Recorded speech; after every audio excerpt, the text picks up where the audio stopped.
because I always thought, being left-wing, because I wasn't a politico before this all started, being left-wing, it's all about, helping out the working classes, freedom of speech and expression, these sort of liberal ideals.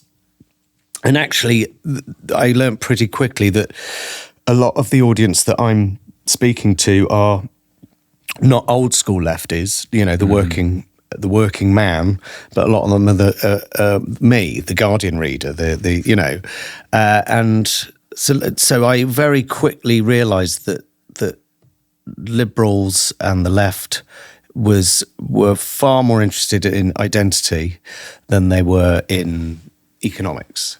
And in my view, economic equality kind of sorts out everything else in its wake anyway. But when you're not talking to working people, and then also sort of call them thick for not voting the way you wanted to. So Pi, or my work, certainly during that time, I was expressing that quite a lot, and a lot of lefties didn't like it. I find it weird. I mean, it's strange. The left kind of eat themselves, right? I've started to see it a bit with the right, to be honest. Yeah. But the left, weirdly, for about a decade there, the decade I've been doing it, useless at winning elections, but they'd kind of won the culture war.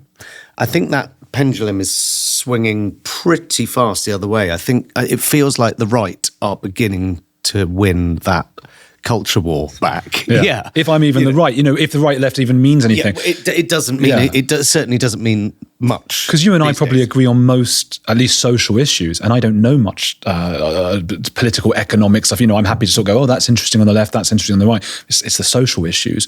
You and I probably agree on most things. You started, Andrew Doyle was writing with you. Yes. Now, he would describe himself as left-wing. Yes. And seems to agree with a lot of your points as well. So where was the differing that led to a sort of breakup? Yeah, I mean, Andrew and I haven't spoken for several years, and I think, quite often writing partnerships don't end well, but it's safe to say we've taken different paths.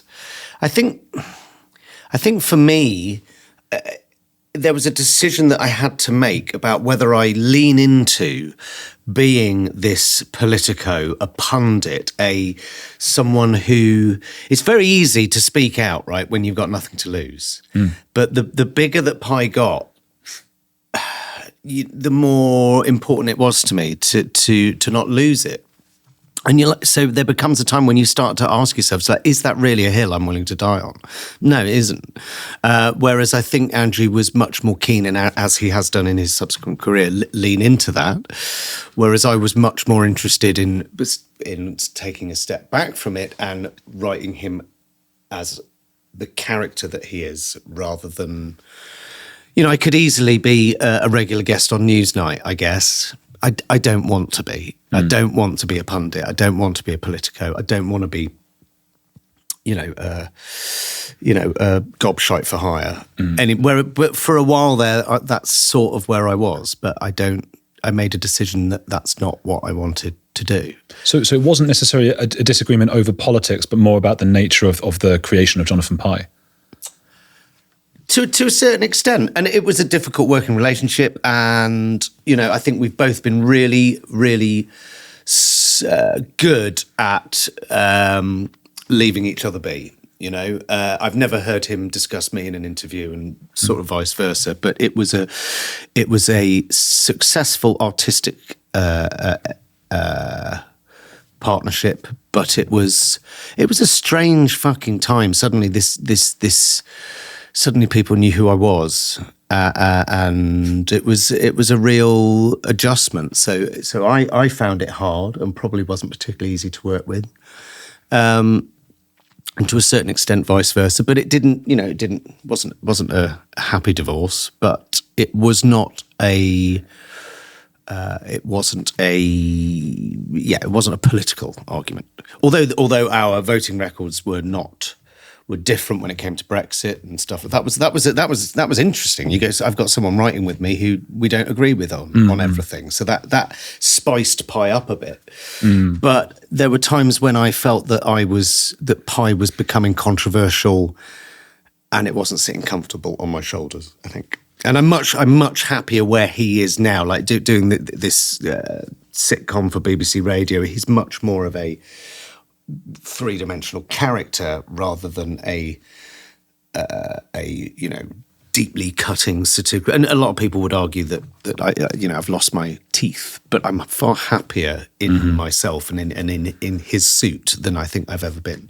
That feels quite human and quite typical. I mean, Louis Theroux, for example, I mean, when in his 20s, 30s, maybe early 40s, it was really controversial stuff. Now, he did The Settlers recently, but otherwise it's not been stuff like that at all recently. And I know that I definitely feel, I'm 36, but maybe in a few years, I don't know. I love doing what I do, but sometimes it would be nice to be able to go out the house without thinking I'm going to get shouted at or, absolutely. And sort of the older you get, the more mellow it is. But there is, I can't say enough that when I've had weekends where I've thought I'm cancelled because of a tweet that I've misjudged, And how's that felt? Fucking horrific. I mean, horrific. And I did an interview with Krishnan and Guru Murphy. This was quite early on, and I was talking about free speech and that I think it's a really important issue, but it's difficult to somehow because the left have sort of washed their hands of it because it's icky. The right have grabbed it and gone, well, we'll have that, please. It's like, what the fuck are you doing? It's they now. Anyway, I was talking about free speech, and I really clumsily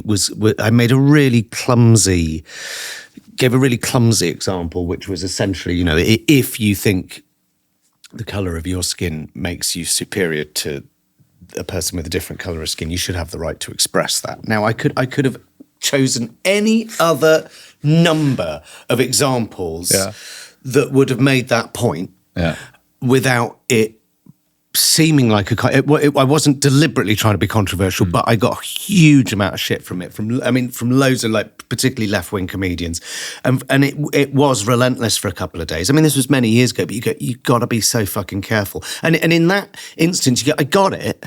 I totally got why they want to jump on it and go, look what he just said. And deliberately misunderstand what you've said, because I imagine you weren't saying, and I approve of those people who don't. Well, of course not. No, right. I mean, it is. You have to repeat it again and again and again. If you believe in free speech, you believe in the guy that you fundamentally disagree with. You believe in his right to say what he thinks. It's not. It surprised me how controversial an opinion that seemed to be within certain circles of people who would consider themselves liberal. Yeah. That's what a lot of this has been about. So many of someone like me, I felt like I moved away from the left because of that, and so many others have as well. Well, you get pushed away to a point where there became a point where you go, I hated the left more than I hated the right, because I can see why you're losing the argument here.